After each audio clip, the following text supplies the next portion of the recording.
Welcome to the Self-Storage University podcast, where you will learn the correct way to identify, evaluate, negotiate, perform due diligence on, renegotiate, finance, turn around, and operate self-storage facilities. And now, here is your host, a partner in one of the largest real estate portfolios in the U.S. with nearly $1 billion of holdings, Frank Rolfe. The world's a big place, but most people focus too much on a tiny little pinhead of what's available out there. This is Frank Rolfe with the Self-Storage University podcast. We're going to be talking about the fact that when deals aren't compelling, you need to push farther out. Don't hinder your quest to buy a good storage deal by sticking with just that little tight city center. There's so much of the world than that, and you'll typically get better pricing in terms the farther out you go. Let's start off talking initially about where cities come from. So if you just take out the map and look at any city in America, I don't care where it is, typically you'll see that one city center. Let's just take the example of Dallas. So you have Dallas, the city of Dallas, and it's got a population of a little less than 1 million people. But then what do you see around that? You see this congregation of additional cities, which we call suburbs. And it might be such as Duncanville or Glen Heights. It might be Ennis. Whatever the case may be, these things all butt into the city of Dallas. So Dallas is the nucleus, but you have all these surrounding areas. And then even beyond that, you have these other small towns that are even farther out. And the sum of all that leads to what we call the metro area. Now, the metro area of Dallas is about 7 million people, but it's formed around the nucleus, the city center, the place where you find downtown Dallas, which has less than 1 million people in it.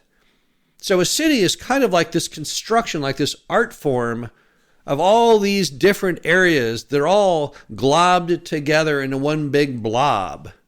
But for some reason, people don't accept this. So when they looking at storage, they go just to the downtown area, right to that epicenter, because someone told them, oh, you got to be in the downtown area to make money with storage. You have to be downtown to have any purpose to what you're investing in.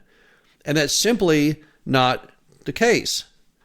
Because what happens is not only that center section, but all the suburbs, and even what we call the exurbs, which is the ring around the suburbs, they all enjoy the same employment as the metro. So that's where the jobs are. But people don't necessarily like to live next door to where they work. They like to live in areas that are predominantly residential, that are farther out. They have more privacy, bigger yards, bigger homes. So if you focus just on the center urban core, which you can, you're missing out on so much of the footprint, so much of the map of the United States. So then the question is, well, how far out can you go? If we say the center, that urban core is not our target, we're going to be flexible to go farther out, then what are the limitations on that? Well, the first thing is you got to know how metros are constructed. Metros or metropolitan area, or even metropolitan statistical area, those are all created and derived by the federal government. They set the rules on what is and is not in the metro area. And you can see this play out if you go to the website bestplaces.net and you put in the zip code of anywhere in America, then you'll be able to see on the bottom of that big box that tells you the population and the home price, it'll have a link that says metro : and if it has the name of a metro and you click it, it'll tell you whether you're in that metro or not. And you'll see that sometimes things you think should be in the metro aren't, and things that you think shouldn't be in the metro are. And you're exactly correct, because it is not in any way perfect. I'll give you 2 examples. In Anderson, Indiana, which had a population of 100,000, one day, they changed the population, the metro of Anderson, which had no metro, to being in the metro of Indianapolis, which rocketed the metro population of Anderson from 100,000 people to almost 2 million people. That's a pretty big jump, right? How did that happen just overnight one day? Well, good question. The government just decided to change the map, even though probably no one has ever lived in Anderson and worked in Indianapolis or vice versa. An even crazier example is down in Cape Girardeau, Missouri. So Cape Girardeau, Missouri didn't have a very big metro, but the government so wanted it to have a bigger metro. So what they did is they decided to combine the metro of Cape Girardeau, Missouri with that of Paducah, Kentucky. Paducah, Kentucky is about an hour from Cape Girardeau, and I guarantee you no one has ever lived in Paducah and worked in Cape, or lived in Cape and worked in Paducah. It makes absolutely no sense. Look at the map. They're not even in the same state. They're not even on the same side of the Mississippi River. So what happens is the government is itself not the greatest decision maker on what is and is not a metro area. Sometimes they make big, flawed decisions, and sometimes they do it because there's money involved. In the case of Cape Girardeau, they wanted to gain a higher population base to warrant a casino that they wanted to build there to try and bolster the economy. And they found they couldn't build the casino there unless they had a higher population, so they just falsified basically the metro population to make it fit what they needed. So when you look at that and you say, well, gosh, it looks to me like this whole metro population thing the government provides is not truly accurate. You're correct. Often you will have to make the decision on whether you are within the confines of the metro and whether or not people live in that suburb or exurb and work in that metro or not. Now, when you push farther out, what you're going to find are these type of storage investments are going to change. The first big change you'll see are most of the facilities are smaller. Of course, they're smaller. Populations aren't as large. Therefore, people do not build as big a facility. Now, that doesn't mean you can't increase it. Many smart storage investors have bought those smaller mom and pop facilities and then simply added on. Sometimes they double them. Sometimes they triple the size.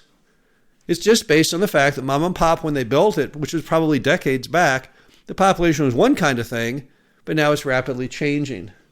As we all know, thanks to COVID, people keep pushing to live farther and farther out. That was one of the big trends starting in 2020. With people trying to move in search of greater privacy, greater freedom, greater isolation. And they found they really liked it. So they keep pushing farther out. So you can have a storage facility that's relatively small, but the demand still warrants for much more. You'll also find in a lot of those kinds of storage facilities are completely full. In fact, everything is surrounding them is completely full. And that's because no one has yet built enough units to accommodate the demand for storage. Often you will find, since they're smaller, they also do not have any type of on-site management.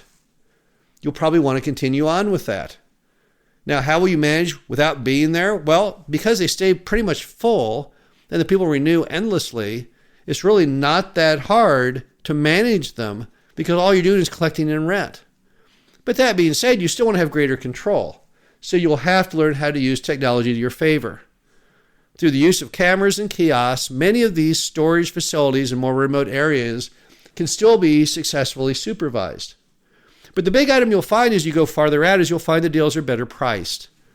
That's the whole reason you want to go and push farther out. Because in that urban core, they don't make any sense at all. A lot of these storage deals that I see, if you really look at the numbers and put in any reasonable expectations of such things as repair and maintenance, they just don't even make any money. And I don't even know how you would cover the mortgage. And if you did, you would have no money to spare. But when you get out into the suburbs and the exurbs, you'll suddenly magically find that mom and pop's pricing is very attractive. There's plenty of money to make the coverage ratio on the loan and still have cash flow after your mortgage payment is paid. So that's one thing you'll find is better pricing. The other thing you'll find is seller financing. There's nothing more fun in buying real estate than when mom and pop will carry the paper, because you then avoid the entire dreadful step of having to go down and get bank financing, which no one really enjoys. It's very pressured. Everyone would much rather prefer that mom and pop extend the financing. You'll not find that in the urban core. No one does seller financing in the urban core, but in the suburbs and the exurbs, they frequently do. The bottom line to it is when deals are not compelling to you, when you're looking at things in the city center and you say, gosh, these deals don't make any sense, I wouldn't want to buy one, I guess I'll just wait it out and wait for the next recession, which we're entering now. No, that's not smart. Just give up on the urban core. Just push farther out. That's the direction America is heading. Everyone is leaving the city. They're leaving it in droves. And those who are remaining in this city typically aren't rich enough to have anything to store. So go with the trend. Go with that mega trend. Push farther out. Go to the suburbs. Go to the exurbs. That's where the money is today. This is Frank Rolfe with the Self-Storage University podcast. Hope you enjoyed this. Talk to you again soon. Thank you for listening to the Self-Storage University podcast. Be sure to visit us at ssupodcast.com, where you can learn the correct way to identify, evaluate, negotiate, perform due diligence on, renegotiate, finance, turn around, and operate self-storage facilities.